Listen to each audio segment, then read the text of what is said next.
Welcome to the war. Thanks for joining me in the final battle, 3-on-3 campaign finale for my Test of Honor solo campaign. If you've joined or watched from the beginning of the first 6 videos in the campaign, thank you. I hope they've been entertaining. I hope they've been fun to watch, or as much fun to watch as they have been to play. And if you haven't watched them, I'm gonna say, I'm not going to be giving away too many, there's no spoilers here, but it will probably make sense to watch a little bit of, or watch some of those just to understand. And I am going to say the order that these 3 combatants, and I'll get to the scenario in a minute, but the order that they're going to get to go is based on the numbers of wins and losses that they had through those 6 games. Each faction or clan has played each other twice. So I'm going to announce that in just 5 seconds to dictate who's going to be going first, and actually I'll even be reading off the results, I guess, as that happens. So, all right. So that being said, scenario. This I sort of went back and forth on how to do this. I know the rule book does accommodate for multiplayer or multi-faction games. So this is going to be a 3-on-3. There's no teams. There's no allies. It's all against all from the 3 factions. And I've elected that I'm going to basically play a modified version of the first battle, or the initial battle, where essentially whichever I shouldn't say whichever, but if your commander gets killed, then you're out. And then instantly the models are taken off. So that's gonna mean we've got here for the Oda Clan, Oda Nagamasu, he's the general for that army. Over here we've got Honda Tadasuka for the Honda Clan. This devastating character there.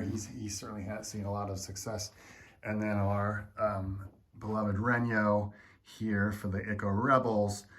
Those are the 3 leaders that each of these forces are going to be looking to cut down, and the last one surviving will be the winner of the campaign. So with that being said, the order that these factions are going to go in is as follows. So with the most amount of wins, it's going to be the Honda Clan, this clan right here. They had 3 wins and only 1 loss in the entire campaign. So they did very well there. Secondly, we're going to have the Ikko Rebels. They had 2 wins and 2 losses. So they're going to be going second. And then, unfortunately, coming in at dead last with only 1 win and 3 losses is our Oda Clan. However, the Oda Clan were the only clan to inflict a loss on the Honda Clan. So definitely going to be looking for some revenge there. All right, I think that pretty much sets everything out. I'm going to get to walk you through the forces real quick, just so everyone's aware of where we're at with campaign progression and such like. Stay tuned. Okay, so starting with the Oda Clan, we can see here that Oda Nagamasu is going to be starting the battle, having chosen the Path of Honor quest. That's going to mean gaining 5 honor cards to get an additional fate card skill.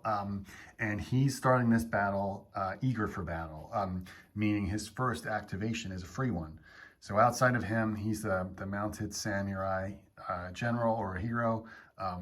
And then we've got our Ashigaru Scout Sergeant, an Ashigaru Runner, a unit of Scouts, a unit of Spearmen, another unit of Spearmen, and then 2 units of Handgunners, one of them having an extra skill that lets them try to roll a test of wits to, after a successful strike, to allow them to not get a reload marker. That's pretty useful. So then moving over here to the Honda Clan, we can see that Honda Tadasuka has taken the path of balance, a little out of character for him, as the campaign would show. But he needs to gain 3 honor and 3 dishonor cards in this game. He's starting the game with 1 additional agility, so he's got an agility of 6. And then down there we've got, let's see here, this is Honda Yoshitito, He's starting this game having got a little rowdy with his last victory, so he's going to be starting with one face-up test or dishonor card. Then we've got a unit of archers with a skill, another sergeant, a unit of spearmen with the defend the master card, as opposed to defend the visa card. Just kidding. And then another unit of spears, the bannerman, and the musician. So that's everything that's on the Honda Clan side.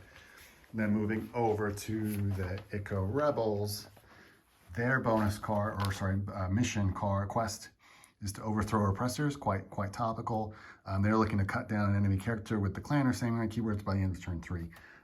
Entirely feasible, I think. So in this final battle, Master Renyo has +1 to his test of honor, which is already 6. That's taking it up to 7. So he's not running anywhere anytime soon. And then let's see here. We've got Master Toshiro. He's starting this game, not yet heal. He's going to be carrying a blood drop. Kyuzo has outstanding effects or abilities, or I should say they've both got one skill card each. You can read those there. And then going down the line, we've got 1, 2, 3 units of spearmen and 2 units of regular warriors, and one of them's got the overthrow oppressors card, which gives them +1 on strike rolls against samurai. So that might be handy to complete that quest with. Okay, so I'm going to get on with deployment. Let's see how these forces set up. Each side's going to pick a side, and that's where they're going to be deploying their whole force from. Okay, I elected to keep things simple. Whichever side I had the card set up, that's the side that the force is going to take. I don't think it really matters too much. It's all going to end up in a swirly melee before we know it. So for the rebel side, they've kind of split their force around this edge of the table. So we've got one of the traveling samurai here with 2 units of troops, one spears, 1 hand weapons, and then over here, Master Toshiro is taking care of Renyo, and they've also got these groups here really on the bridge. I think really more just so they've got room to fit in across the table here. Then moving around here to the Honda Clan, you can see actually Honda Tadasuka is kind of taking a back step to the unit of spears looking to get across that bridge, along with the banner holding things together. And on this side of the river, we've got another unit of spearmen, the traveling samurai there, the sergeant, the musician, and then up here on the hill, the unit of archers who've got a bead on some of the troops there. We'll see if that really comes into effect. Then over here, I'm going to say, let's see, in amongst the cherry blossoms at the temple, we've got 1 unit of scouts and then the 2 units of handgunners. And then just over here on the right, you can see we've got the scout runner there looking to use the command extension of the sergeant, who's over here with the 2 units of spears and the mounted general, Oda Nagamasu, who's I'm going to try really hard to play conservatively with him this time. It's just so he's there. I don't know why. He just seems kind of fragile. He doesn't seem to have much luck compared to the other enemy generals. Maybe that's just me. And he's the only character for this force. I'm going to be talking about that at a later time. But all right, that's how the forces are deployed. I'm anticipating no turn limit. We'll see how long this lasts. End of turn 1, I'll go faction by faction with a summary. So for the Honda Clan, everything got to activate. Honda Tadasuka only got 1 activation, but everyone else got to move. You can see they're sort of advancing across the table in a pretty cohesive group. The only real combat actually for the entire turn was over here. The Oda scouts are closing in to make an attack, and then the archers here shot at them to no effect. And then the sergeant here used his free charge action ability to charge the archers. It didn't do anything. So then over here, looking at the Ikko Rebels, they nearly all got to move. We've still got 1 unit back here with hand weapons that didn't get to go. Renyo only got one token. He used that, or his special ability. That's an order to trigger moving a unit. But otherwise, you can see they're moving. I would say they've got the closest to a steady line of, or battle line here. And then over here with the Oda Clan, a little bit of a mixed bag. They did get to shoot with one unit, but it was to no effect. That was with this unit. But it didn't do anything. And they tried shooting the traveling samurai there at the center. Scouts moved over here. I can see that being somewhat of a sideshow. And then down here, the sergeant didn't get to move, or the scout runner didn't get to move, or activate, I should say. Oda, forgive me, the Oda general, he got 2 activations, but really only used 1 because he didn't want to get too far out ahead of anyone else. Oda Nagamatsu, there we go, I remember now, sorry. But you can see the spears are advancing, looking fairly cagey, I would say, in this side. Anyway, mostly movement. I think we're going to see a little bit more action in the next turn. Just one note, and I realized I didn't mention this earlier as I was pulling tokens. I still only have 2 clan tokens in the bag. A, I don't have any more. That's how many you get. And B, I really don't feel like they have that much of an effect in the game. And certainly not at this level where we've got so much on the table. So I'm fine with that. I think that, you know, we're just going to keep 2. I'm not going to add any more. So anyway, let's move on with the second turn. End of the second turn. We've definitely seen some melee now, but just look for a moment at the swirling morass of chaos that this battle is. This is genuinely a lot to keep track of for one solo player trying to figure out all of these different moves, let alone put some tactical thought behind it all. But anyway, I'll try my best. So again, I'll go kind of faction by faction. So there was no shooting in this turn. All we were able to do was move 1 unit of the handgunners. But anyway, let me just I'll start there. However, biggest piece of action or activity was over here with Honda Tadasuka. He did his typical kind of rage, spearing and impaling his way across 2 units of spearmen, killing 2 of them, as you can see, and then really making a challenge on the traveling samurai here, leaving the path open for Renyo. However, he did come a little unstuck and actually had to take 1 pretty significant swing from that traveling samurai, but it didn't really have any effect. So that was all really for naught. Oh, and all of that being said, yes, racking up dishonor cards has definitely been a theme of this turn too. Both for this side and for the rebels. But anyway, outside of that, let's see what else. Over here, we're trying to play it a little bit defensively with Oda Nagamatsu. He's got some defenders around here. He did actually, you know what? Yeah, so that happened there. Let's talk about the Oda Clan. Yeah, Honda Nagamatsu did make 1 brave venture out and was able to take out 1 of those warriors with hand weapons there, but quickly retreated, and now has the kind of the somewhat defense of a couple of spearmen here and the unit of spearmen there. Let's see what else happened there. They didn't. Yeah, they did. They got a chance to reload, and then the other that unit of handgunners in the foreground, and then further over here, this unit moved up. And then let's talk quickly about the rebels.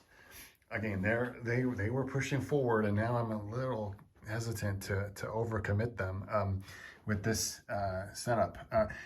Everything had moved except Renyo, so his ability to allow a unit to have a free move wasn't able to be used. So I did, I think this was pretty much like the last activation of the round. I moved him up, again, behind Master Toshiro there, just to give him a little bit of a buffer. If Honda Tadasuka wants to make an attack, he's going to have to pass a test of wits to get through there. But I don't think that's going to happen anyway. I think he wants to cause some damage. So yeah, that's the end of this turn.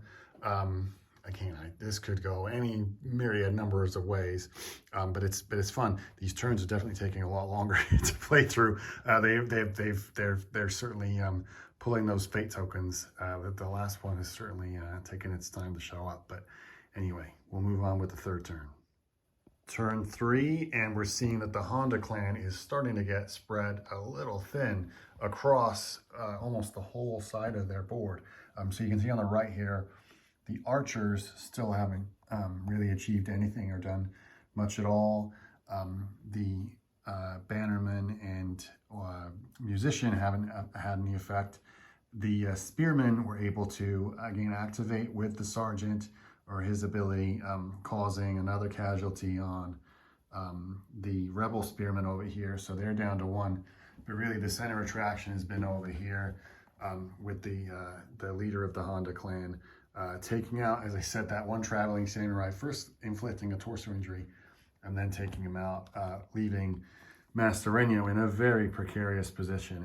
Hopefully he gets some lucky token pulling in the next turn to get out of there, because even though we had a couple of swings from various units on Honda Tadasuke, it just wasn't enough to really cause him any trouble. He's just a monster. And I did pull a dishonor card for him as well. So once he really starts to throw, large amounts of dice, it kind of seems to have kind of a whirlwind effect. Anyway, I would say elsewhere on the table for the rebels, they didn't get a lot of tokens, but I think they did pull 2 of the fate cards tokens, so they didn't get to activate a lot. I think they did get to take, oh, that's right, they took a swing pretty early on at Oda Nagamasu there. You can see over here, he was able to evade trouble. I'm going to be honest, he's feeling a little cowardly right now. We might have to pull him into the action. So we'll see how that plays out. But otherwise, yeah, the other traveling samurai here didn't really do anything. I think that unit of Oda Spearmen, yeah, they took a swing at him to no effect. And then let's see what else. Looking around on this side.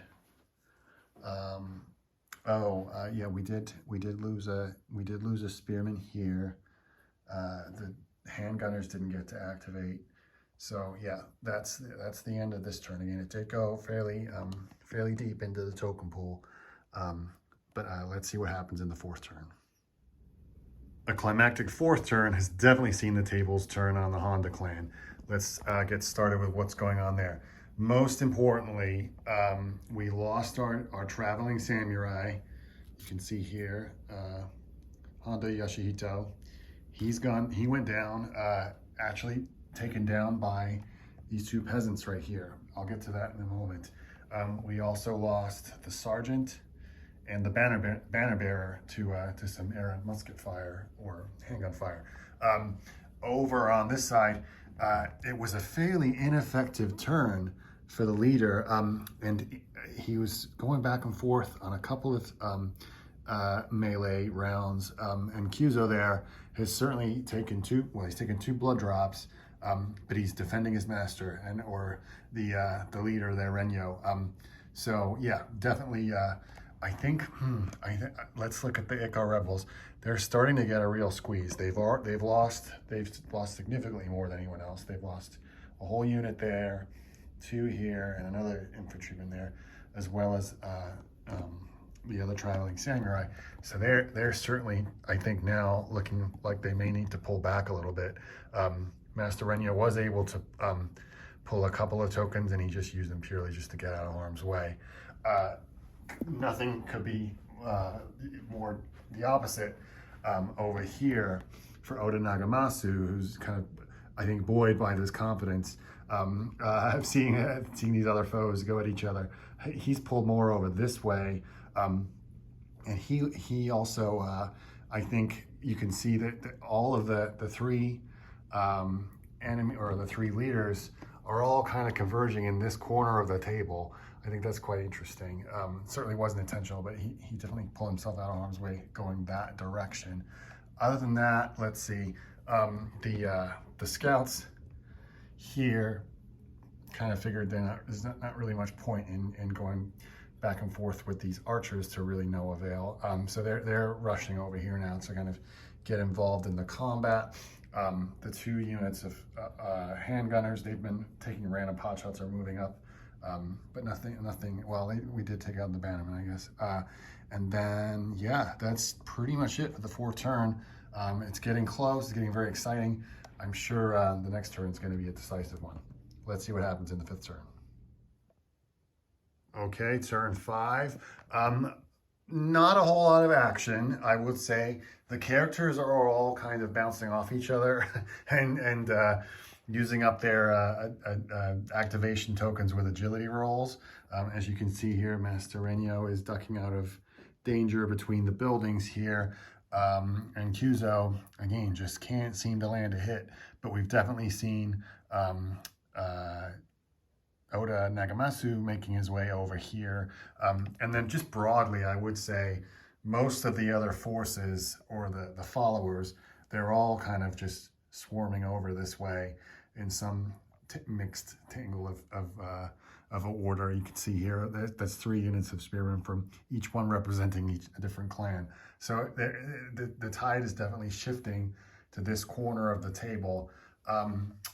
And I have been racking up, I would say, quite a few blood drops.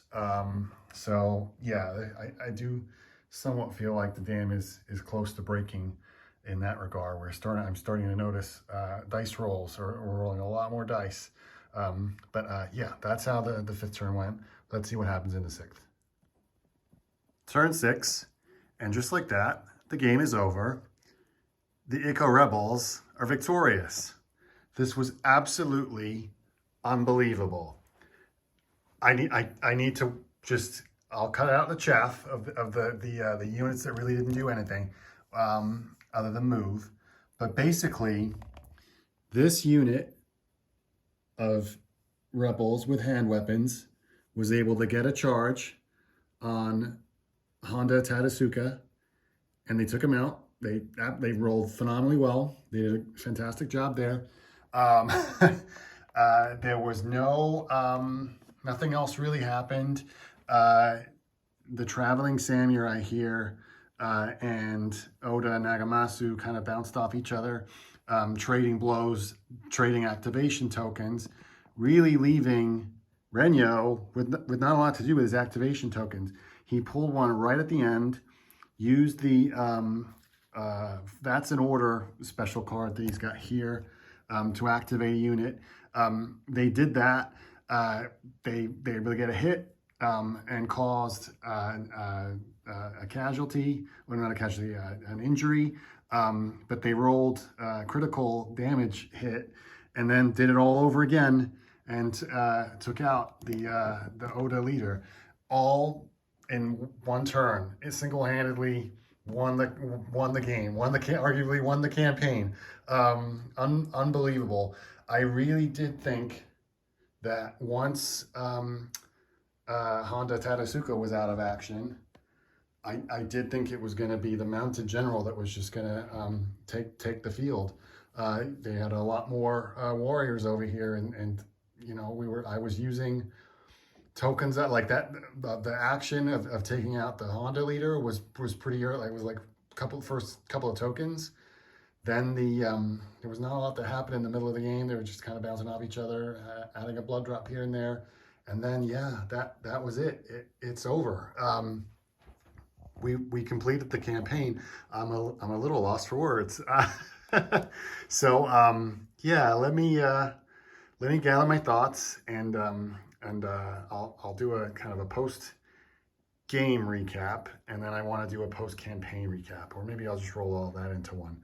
But anyway, I hope this was enjoyable to watch. What an epic ending. Okay, so that does it, friends. We're at the end of the campaign. I'm just going to probably play some photos here and talk over it with some final thoughts. But first of all, thank you. Even if you just watch this game, even if you just skip to the end to see who wins, or if you watch the whole campaign, thank you for doing that. And I hope you found this enjoyable. This was definitely a lot of games and a lot of project focus too to get through. I've got to say, I live in Connecticut. We kind of measure everything by the seasons. And I remember building this table, or starting to build this table, certainly, or the terrain, and start painting the models. It was baking hot outside. I was worried that it was going to be too humid for the glue to set. And now look, it's the middle of January and I'm freezing. So anyway, it's funny how you think through these things, and the commitment. The other thing I would say is, and I make no bones about this, I'm an absolute wargaming butterfly. It's a real challenge for me to stay focused on a project, let alone a series of games all focused around one thing. But I'm incredibly thankful that I did, and I hope it was enjoyable, and I hope everyone enjoyed watching the different games. I know some of them were pretty short, and I know I always come back to this. I hope they're as entertaining to watch as to play. This is definitely a game that rewards, or would be, I acknowledge, a lot more interesting, probably a lot more engaging if you're seeing my dice rolling. It's just not, I just can't do it with remembering rules, talking, rolling dice, playing this kind of, like, all just solo. It's too much of a challenge. So I hope the game still came through. Anyway, I'm gonna cut it there. This is sort of my thank you part of the speech. But if you want to hang around a little bit longer, I've got some thoughts on the game itself, the rules play, advice, observations, things like that. And I've just written these down as a series of notes, so I'm just going to kind of go through them. So one thing I would say, like, first of all, I know, and there's no particular order here, so this was probably random, but I noticed halfway through the campaign, my goodness me, those sergeants are incredibly effective. They are just able to activate, and it's interesting how the scout sergeant enables an extra move, and the Ashigaru sergeant allows an extra charge. So interesting. I could only imagine if you could do some shenanigans having two sergeants in a force. I guess you could do that. Definitely an interesting thing there. So I can't recommend taking them enough. I would say, just from a campaign perspective, I want to talk about the character progression. It really seemed minimal. I think, other than a couple of good rolls where Renyo got an extra test of Ana dice, I think it was, and Honda Tatusuka got an extra agility roll. Other than that, the character progression was very minimal. So, a blood drop here, I lost activation token there. I would love to see a way that you really kind of progress them more, not to their absolute monsters, but even if it was just that little chart of adding 1+1 to a skill here and there, and you build them up. I don't know. Anyway, next thing, and I'm looking here. I'm looking at my notes here. I read this. I'm talking about dishonor, test of honor, and test of dishonor. Dishonor is by far more favorable over taking honor cards. I rarely felt compelled to roll less dice. The reward did not seem anywhere near as worth it compared to the risk or the penalty for taking a dishonor card. So just putting that out there. Back to list building, I think having more than one character is essential. I think the Oda Clan suffered quite a bit on a number of levels based on how you're splitting forces in certain scenarios, or once you start pulling character tokens and you don't have any characters, that's tough. So definitely I would advise taking more than one character. Next up, shooting. All or nothing. Overall, I'd say I was pretty disappointed with shooting in the game. I know, and I definitely am not crazy about the having to use activation to reload. Now, thankfully, I was taking the clan ability that somewhat eliminates that or mitigates that, and a buff card that mitigates that. But still, it's a tough penalty. I think with not a whole lot of reward. Maybe if it's an all shooting army, maybe there's some viability to that. I don't know. But anyway, that didn't seem too effective to me. Which brings me on to my next point. Speaking of not effective, clan abilities. I'm going to be honest. I think other than like one or two of them, these felt like pulling that little lily flower token out of the bag seemed like a penalty almost. It was like, no, I really want to activate something, but I can just put one unit into cautious movement. Not worth it. Not worth it at all. I really think, other than the musket drills one, I thought that was useful, but otherwise really not. next thing. Oh, and this ties back to me playing solo. The entire game is chaotic, absolutely bonkers, like things flying all over the place, very like tangled mess. I would say this is uh, not a game where I could see like really having a strong plan to stick to. I do like to try and do that with games. I found it really hard with this one. It's just so unpredictable. Um, let's see. And then my last point, I can't even read my own handwriting. Uh, I don't think it matters. Something about retaining skills. Oh, don't retain skills. There we go. Yeah. And again, maybe this is the length of the campaign. Maybe there's an ideal length of the campaign, and maybe this one ran it a little too long with 6 games or 7 games if you include the final. But retaining those skill cards did not seem a worthwhile option unless you pulled something really good, which I think maybe I did want for 1 per character or something like that. But for the most part, it didn't really seem worth it to me. Anyway, all right, that's it. Test of honor. Talk about a test of honor. This was a test of focus, getting through all of this. But anyway, I really am at the end now.